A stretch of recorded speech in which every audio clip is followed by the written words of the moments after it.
Vermilion Catholic at St. Edmunds tonight. Some 7-on-7 action here. Drew Leger ripping a dart across the middle. Rob Allums with the touchdown grab. Leger has all the tools. He's a district MVP and Super 16 athlete, but the challenge is going to be lifting this team through the postseason. VC has made it to the state semifinals twice in the last 3 years. There was a quarterfinal loss a year ago for the team. Maybe a new coach is what the doctor ordered. VC hiring Brock Prejean.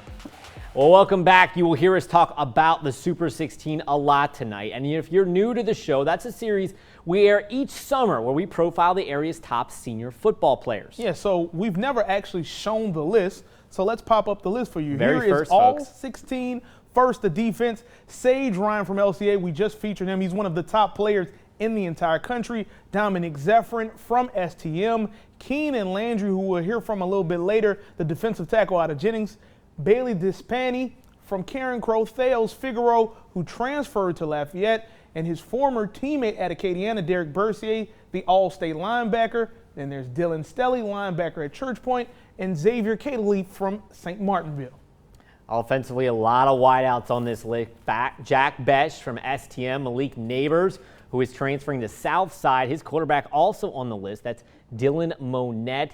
Keon Coleman from Opelousas Catholic. Devin Manuel, the offensive lineman from Beauchene. And Kendra Williams, the running back from Karen Crow, who we showed a little bit earlier. And Vermilion Catholic's Drew Leger, who we talked about. Miles Ligon, both sides of the ball from Highland Baptist. He was all district offense and defense, and that's pretty crazy. And as we often do, we cheat on this list. There's actually 17. We do. And it's Tice Fugile from New Iberia. Well, if there was a most interesting man in the Acadiana Award, that would probably go to Opelousas Catholic wide receiver Keon Coleman. Not only is he a four-star prospect that's committed to play football at Kansas, he's also going to suit up for the nationally ranked Jayhawks basketball team, too. On the gridiron at OC, Coleman had over 1,100 yards and 22 touchdowns as a junior. Meanwhile, on the hardwood, he averages 26 points and 9 rebounds. Coleman says he uses basketball to make him better at football and vice versa. It's like going up for rebounds, dunks. You got to be explosive. The football workouts we do help with that. Help with the overall strengths that you might need on basketball. Cone drills, going direction, help with your defensive slides. And pretty much all the release moves you do off the line come from basketball moves. So it just go back and forth. Well, some might call Keon Coleman the best, but how about the flashiest? That, of course, is Malik Neighbors. He makes the flashiest plays. Like, look at this from last year while he played for Coleman. Now, it's a real interesting situation this year as he transferred to Southside over the summer. The Sharks' pass-heavy offense should accentuate Neighbors' abilities. Last season, quarterback Dylan Monette threw for 3,000 yards and 32 touchdowns. You can bet he likes this addition. Aggressive receiver, go up and get the ball, get open, and he catch the ball. 9 times out of 10, he'll catch the ball. If you put it in the area, he will catch the ball. If you have multiple guys that you're comfortable throwing the ball to, it makes it easy for a quarterback. And that's what Malik brings to, I think, being able to play with Dylan. Defensive lineman Keenan Landry played a big role in Jennings' dome run a season ago, and the 330-pound defensive tackle is trimming down. And that can make him even tougher to stop for opposing teams. Landry has been a force in the middle, earning LSU offer back in his freshman year. Serious dieting has helped him trim down to a cool 315. In fact, during quarantine this summer, Landry was a leader for the Bulldogs, leading workouts from his home. It's really like a big thing coming from where I come from, because not a lot of guys had that ability to step up and, you know, take that role or want to take that role. But it's a fun job, you know, because I get to teach the younger guys, and sometimes the young guys could even teach me some things. Now, those are just a few of our Super 16 guys. If you want to see more, we have all those features right now up at KATC.com. But these are some of the stars we already know about. Seth, every season we get new breakout players. And who else should we be watching this fall? Well, when opportunity knocks, you have to answer, right? For me, when this player was thrust into his starting role early, he passed with flying colors. Literally, my pick is Notre Dame quarterback Parker Seihan. Last year in the opener against Church Point in his first ever start, Seihan passed for 230 yards and scored 4 touchdowns. And I think there's a lot more of where that came from in 2020. Parker Seihan stands at 6'3" and about 210 pounds. He has a cannon for an arm, as we got to see on a few deep throws last year, and he has the athleticism to be a dual threat as well. The Next Level already likes what they see, as the senior has been offered by Air Force and Nichols this offseason.